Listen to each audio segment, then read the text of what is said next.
We're flying straight with a decent rate of speed. This is the cruise attitude. Let's see how it reads on your instruments.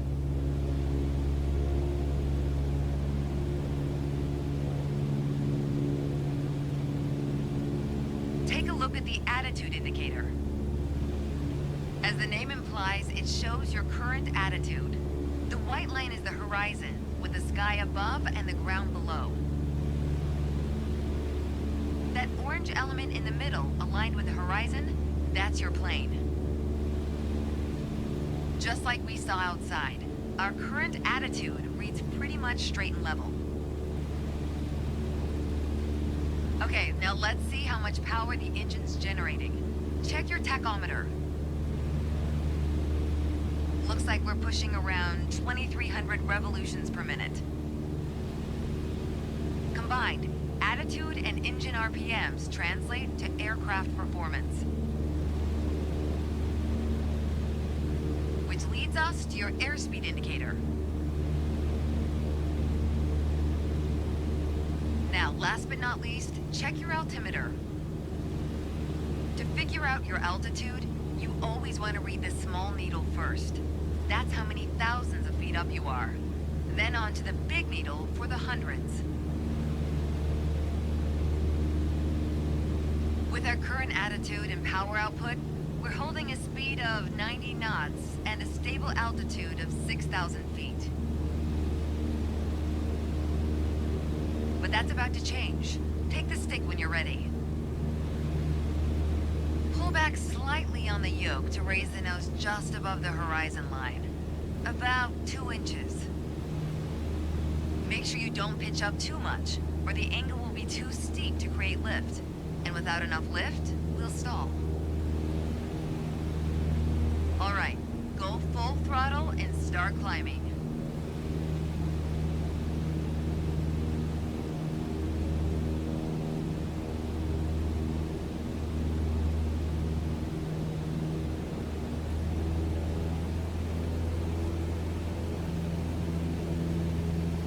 Pull back slightly on the yoke to raise the nose just above the horizon line. About 2 inches. Welcome to the climb attitude. See how it shows up on your attitude indicator and tachometer? According to your altimeter, we're gaining altitude. But we're losing airspeed even at full throttle, proving you can't avoid basic physics while making a climb. Okay, before we go on, let's get back to a cruise attitude. Ease up on the yoke and aim your nose just below the horizon. Then throttle back down to 2,300 RPMs.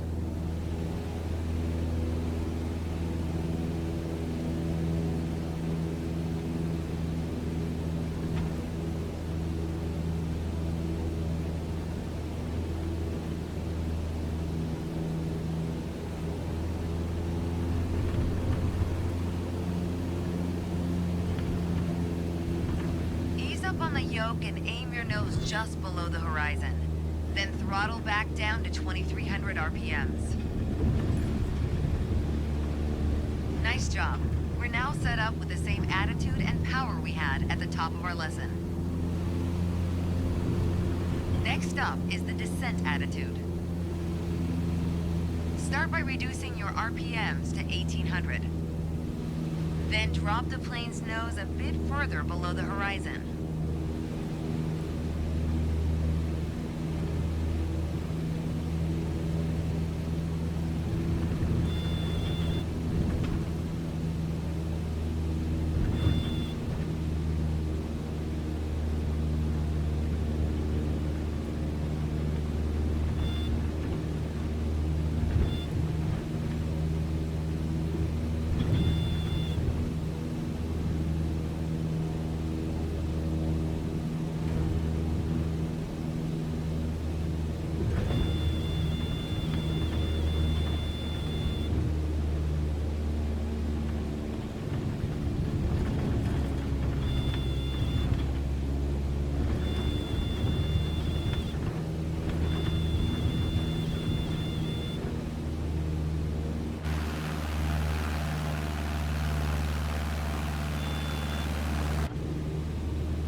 expected, with a nose-down attitude, our altitude is decreasing, while our speed is picking up.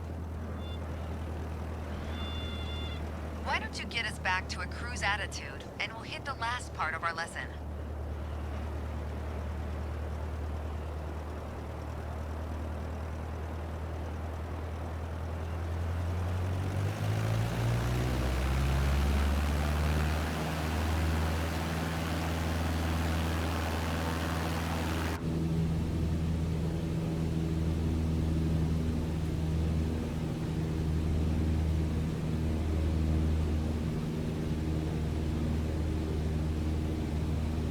There we go. Now that we know how to cruise, climb, and descend, let's talk about the turn attitude. Gently pull the yoke left or right to start rolling the plane.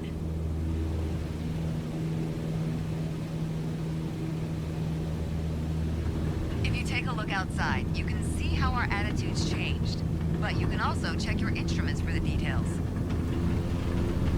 As a general rule, you always want to keep your turns under 30 degrees. At the top of your attitude indicator, there's a series of notches representing 10 degrees each. Use them to control your roll.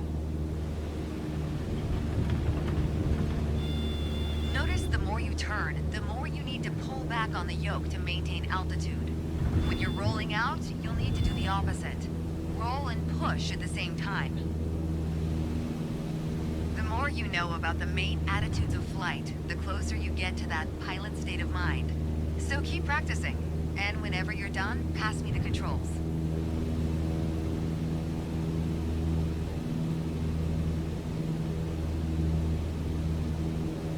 Thanks, I've got control now. Well done.